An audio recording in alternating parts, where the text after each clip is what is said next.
বিসমিল্লাহির রহমানির রহিম। পুলিশ সপ্তাহ 2026 উপলক্ষে ঐতিহাসিক এই রাজারবাগ পুলিশ লাইন্সে বাংলাদেশ পুলিশ অডিটোরিয়ামে অনুষ্ঠিত পুলিশের কল্যাণ প্যারেড অনুষ্ঠানের সম্মানিত সভাপতি, সম্মানিত স্বরাষ্ট্রমন্ত্রী, স্বরাষ্ট্র সচিব, ইন্সপেক্টর জেনারেল অফ পুলিশ, অনুষ্ঠানে উপস্থিত বাংলাদেশ পুলিশের বিভিন্ন পর্যায়ের কর্মকর্তা বৃন্দ এবং সারা দেশে অনলাইনে সংযুক্ত পুলিশ কর্মকর্তা এবং সদস্যবৃন্দ, আসসালামু আলাইকুম। ঘণ্টাখানেক আগেই আমরা পুলিশের বর্ণাঢ্য প্যারেড উপভোগ করলাম। এরপর এখানে আপনাদের কল্যাণ প্যারেডে উপস্থিত থেকে এতক্ষণ আপনারা যারা বক্তব্য রেখেছেন, গুরুত্বপূর্ণ বক্তব্য রেখেছেন, সেই সকল বক্তব্য আমরা শুনলাম। বর্তমান বিশ্বে প্রযুক্তিগত দক্ষতা সম্পন্ন একটি সুদক্ষ, আধুনিক, মানবিক পুলিশ বাহিনী ছাড়া জনগণের কাঙ্ক্ষিত সেবা নিশ্চিত করা কঠিন। বর্তমান গণতান্ত্রিক সরকার এই কঠিন কাজটি শুরু করেছে। সুতরাং সাধ্য সামর্থ্যের সবটুকু দিয়েই সরকার আপনাদের চাওয়া পাওয়াগুলো অবশ্যই ইতিবাচকভাবে বিবেচনা করবে। উপস্থিত পুলিশ কর্মকর্তা এবং সদস্যবৃন্দ, ফ্যাসিবাদ মুক্ত বাংলাদেশে গত 12ই ফেব্রুয়ারি অনুষ্ঠিত অবাধ, সুষ্ঠু এবং নিরপেক্ষ নির্বাচনে আপনারা সারা দেশে যথাযথভাবে দায়িত্ব পালন করেছেন। আপনাদেরকে গণতান্ত্রিক আমি জনগণের পক্ষ থেকে আমি জানাই অভিনন্দন।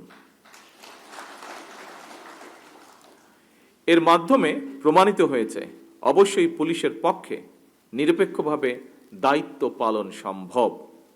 তবে ফ্যাসিবাদী শাসন আমলে দেশের জনগণ ভিন্ন চিত্রও দেখেছে। আমি এ বিষয়ে বিস্তারিতভাবে বলতে চাই না কিছু।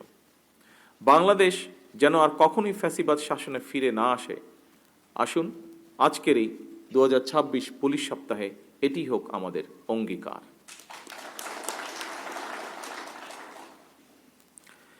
দেশের আইন শৃঙ্খলা পরিস্থিতির উন্নয়ন এবং জানমালের নিরাপত্তা বজায় রাখা বর্তমান সরকারের সর্বোচ্চ অগ্রাধিকার।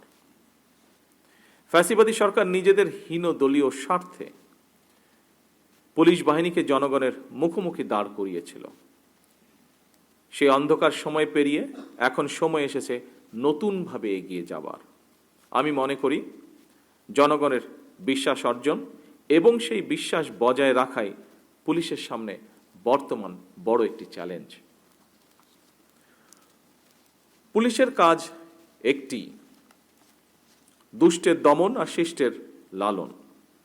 জনগণের সঙ্গে পুলিশের সম্পর্ক হবে আইনগত এবং মানবিক।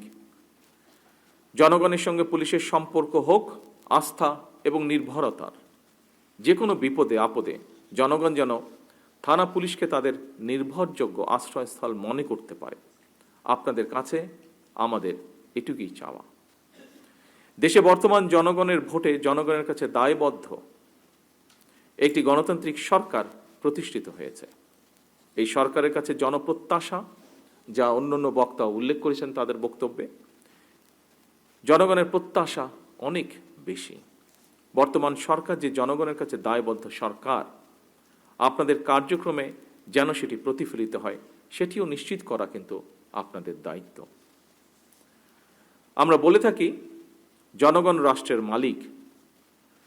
জনগণ যদি মালিক হয় তাহলে এই মালিক যখন বিপদে পড়ে থানায় যায়, সেখানে তারা আপনাদের আচরণে যেন কিছুটা হলেও রাষ্ট্রের মালিকানা অনুভব করতে পারেন, সেটি নিশ্চিত করা আপনাদের দায়িত্বের অংশ বলে আমি মনে করি। আপনাদের আমাদের সকলের মনে রাখা দরকার, আইনি সহায়তা পেতে সাধারণ মানুষ প্রথমেই থানায় আসেন, পুলিশের সহায়তা চান। বিপদে না পড়লে মানুষ থানায় যায় না। সুতরাং থানায় যাওয়ার পর তার বিপদ কমবে, মানুষের মনে এমন ধারণা তৈরি হওয়া অত্যন্ত জরুরি। আপনারা অবশ্যই যে কোনো বিষয়ে আইনগত পদক্ষেপ নেবেন, তবে সেখানে যদি মানবিকতার ছোঁয়া থাকে তাহলে আপনাদের কারণে সরকারের সাফল্যগুলো জনমনে ইতিবাচক প্রভাব ফেলবে। সকল উপস্থিতবৃন্দ, কয়েকদিন আগে আমি জেলা প্রশাসকদের সম্মেলনে যে কথাটি বলেছিলাম, আমার মনে হয় সেই কথাটি আজকের এই অনুষ্ঠানেও আপনাদেরও ক্ষেত্রে প্রযোজ্য। আপনারা হচ্ছেন মাঠ পর্যায়ে সরকারের অ্যাম্বাসাডর। আপনাদের দক্ষ এবং তাৎক্ষণিক কৌশলী সিদ্ধান্ত যে কোনো পরিস্থিতি নিয়ন্ত্রণে খুবই গুরুত্বপূর্ণ ভূমিকা রাখে এবং রাখতে পারে। আপনারা কেবল আইন প্রয়োগ করেই বাহিনীর সদস্যই নন, আপনারাই হচ্ছেন রাষ্ট্রে আইন শৃঙ্খলা রক্ষা, জনগণের নিরাপত্তার নিশ্চয়তা এবং ন্যায় বিচার প্রদানের প্রথম দ্বার। সুতরাং পুলিশ যদি জনগণের কাছে বিশ্বাস এবং নিরাপত্তার প্রতীক হয়ে উঠতে পারে, সেখানেই একজন নাগরিক হিসেবে আমি মনে করি সেখানেই পুলিশের সবচেয়ে বড় সাফল্য। পুলিশের সাফল্য মানে এটি সরকারেরও সাফল্য।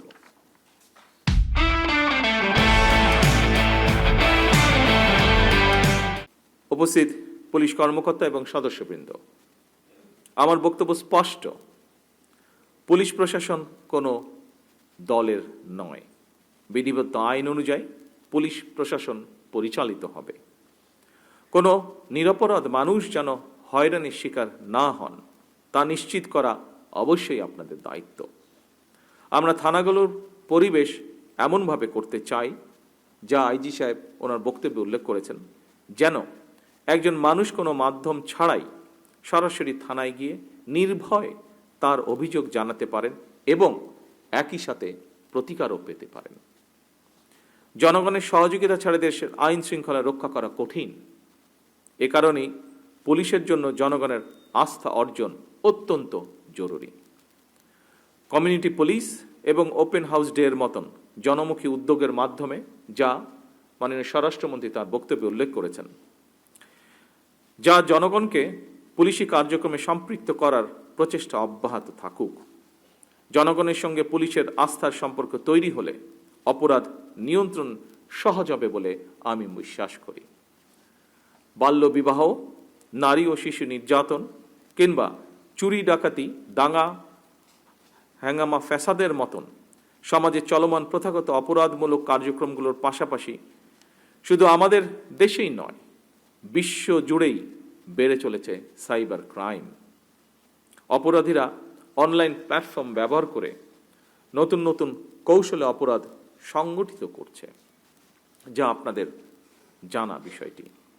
বিশেষ করে সাইবার বুলিংয়ের মাধ্যমে নারীদের জন্য অশান্তির কারণ হয়ে দাঁড়িয়েছে সাইবার বুলিং। এসবের পাশাপাশি সংঘবদ্ধ অপরাধ, কিশোর গ্যাং, আর্থিক জালিয়াতি সহ নানা ধরনের অপরাধ প্রবণতাও বিরাজমান। সাধারণ মানুষ প্রতিনিয়ত এসব অপরাধের শিকার হচ্ছেন।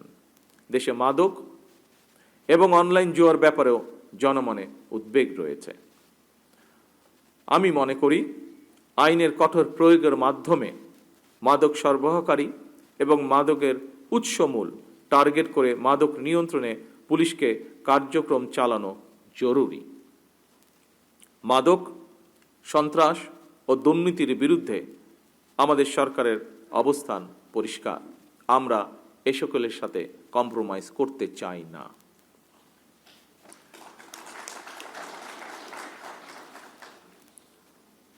উপস্থিত সম্মানিত পুলিশ কর্মকর্তা এবং সদস্যবৃন্দ, আমরা সবাই জানি বিশ্ব এখন কৃত্রিম বুদ্ধিমত্তার যুগে প্রবেশ করেছে। গ্লোবাল ভিলেজের এই বিশ্ব ব্যবস্থা একদিকে মানুষের মনোজগতে যেমন পরিবর্তন এনেছে, অপরদিকে পাল্টেছে অপরাধের ধরন। সুতরাং বাংলাদেশ পুলিশকে একটি প্রযুক্তিগত দক্ষতা সম্পন্ন, আধুনিক, দক্ষ এবং সময় উপযোগী বাহিনীতে রূপান্তর করতে অপরাধ বিশ্লেষণের সক্ষমতা জোরদার, আধুনিক প্রযুক্তির কার্যকর ব্যবহার এবং বৈজ্ঞানিক তদন্ত পদ্ধতির বিস্তৃত প্রয়োগ নিশ্চিত করা মনে হয় এখন সময়ের দাবি। চতুর্থ শিল্প বিপ্লবের প্রেক্ষাপটে উদ্ভূত বহুমাত্রিক চ্যালেঞ্জ মোকাবেলায় সাইবার পুলিশ প্রতিষ্ঠা, কৃত্রিম বুদ্ধিমত্তা বা এআই, বিগ ডাটা বিশ্লেষণ, বিকাশমান প্রযুক্তির সমন্বিত এবং কার্যকর ব্যবহার আরও সম্প্রসারণ করা জরুরি হয়ে পড়েছে এবং এই লক্ষ্যেই সরকার একটি আধুনিক প্রযুক্তি নির্ভর পুলিশি ব্যবস্থা গড়ে তুলতে বদ্ধপরিকর। এই লক্ষ্যেই সাইবার ক্রাইম নিয়ন্ত্রণ, আর্থিক জালিয়াতি প্রতিরোধ, সন্ত্রাসবাদ ও আন্তর্দেশীয় অপরাধ মোকাবেলায় উন্নত প্রযুক্তির ব্যবহার, ডিজিটাল ও ফরেনসিক সুবিধা এবং আন্তর্জাতিক মানের প্রশিক্ষণ নিশ্চিত করা সহ এসব বিষয়গুলোকে আরও কার্যকর করতে সরকার পর্যায়ক্রমিকভাবে পদক্ষেপ গ্রহণ করছে। উপস্থিত সম্মানিত পুলিশ কর্মকর্তা এবং সদস্যবৃন্দ, সরকার দেশে মানবাধিকার সমুন্নত রেখে আইনের শাসন সুনিশ্চিত করতে চায়। গুম, অপহরণ কিংবা বিচার বহির্ভূত কর্মকাণ্ড কোনোভাবেই এই সরকারের পক্ষে গ্রহণ করা সম্ভব নয়।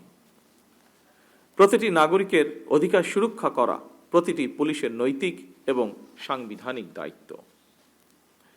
বাংলাদেশ পুলিশের প্রাতিষ্ঠানিক মর্যাদা, পেশাদারিত্ব ও জন আস্থা আরও সুদৃঢ় করতে সরকার প্রতিশ্রুতিবদ্ধ।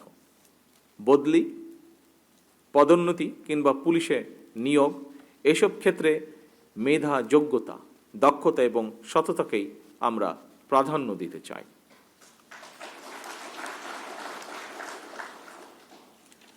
দ্রুত পরিবর্তনশীল এই বিশ্ব ব্যবস্থার সঙ্গে তাল মিলিয়ে আমাদের পুলিশ বাহিনীকেও আরও দক্ষ এবং আধুনিক করে গড়ে তোলার কোনো বিকল্প আছে বলে আমি মনে করি না।